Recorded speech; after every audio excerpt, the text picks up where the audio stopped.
Right everyone, what is going on? BusterBarnes back again, this time with my preview in Fantasy Premier League for Game Week 30. The international break is finally over. England doing pretty well, and hopefully my FPL team can carry that through into this game week. We will be giving you guys a rundown of my team lineup for this game week, and I'll also be giving you guys just a little quick recap of how Game Week 29 went, just in case you did miss that video. But if you do enjoy these FPL videos and are glad for these to be back, please be sure to leave a like, comment down below your plans for the game week, and as always subscribe for more Fantasy Premier League content. You can also join the league code at the top of the screen. But with that said, let's take a quick look into how my team did in Game Week 29.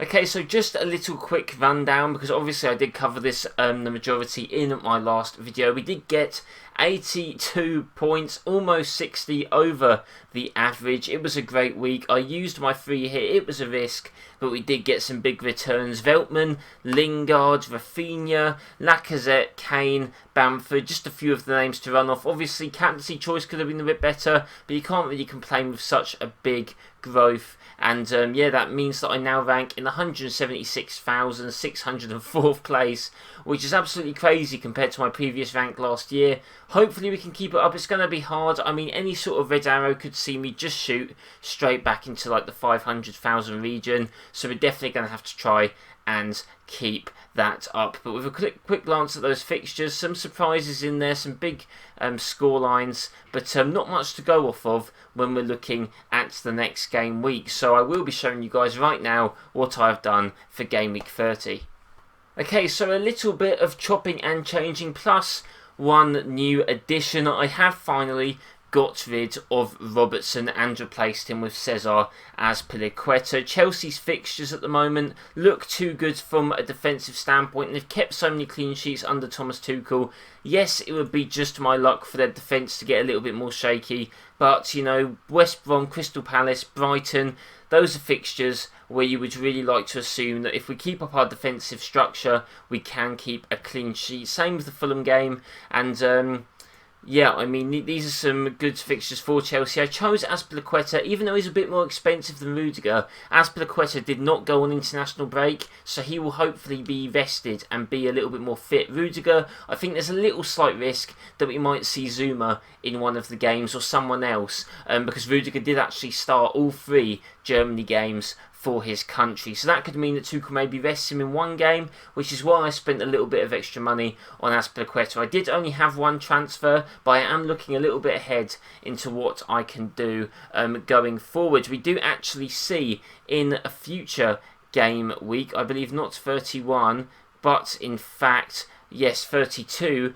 Tottenham do have a double game week against Everton and against Spurs, meaning that I am probably looking to bring in someone like Heung-min Son in the future. A little bit doubtful over whether he starts against Newcastle, hence why I didn't bring him in. A little bit of a risk having Foden and Gundogan. There is a chance that Foden won't start. I'd like to think that Gundogan probably will. We've also got Stones, so yeah, Man City versus Leicester, it could go either way, so a little bit of a dodgy one. Not too sure how confident I am in the assets for this game specifically. Soufal against Wolves, hopefully West Ham can keep a clean sheet. Same with Martinez against Fulham. Salah away at Arsenal. Fernandes I've captained at Brighton and Hove Albion. Hopefully United, I guess they can pick up a penalty or something. I mean, not wanting them to win, but I mean, yeah, I think he's definitely the best choice so far. Kane, you know, we know how his fitness can be. He's obviously started for England a few times, so that's why I haven't given him the captaincy against Newcastle, who, while struggling, do like to defend, so maybe that'll make it a little bit more difficult, especially if Son doesn't play.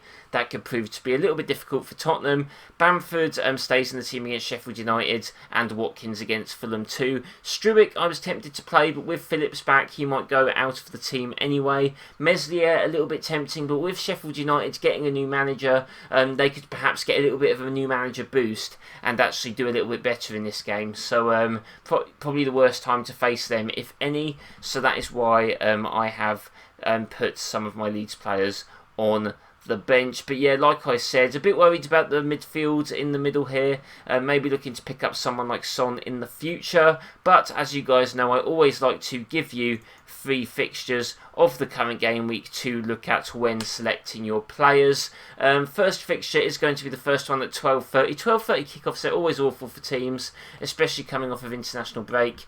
But Chelsea against West Brom. Chelsea showing some good form. West Brom pretty much down and out. You'd like to think that the defence should pick up some clean sheets. Rudiger's maybe a good option, but a little bit risky just because he's played all of his international games. Thiago Silva could be back into the team as well.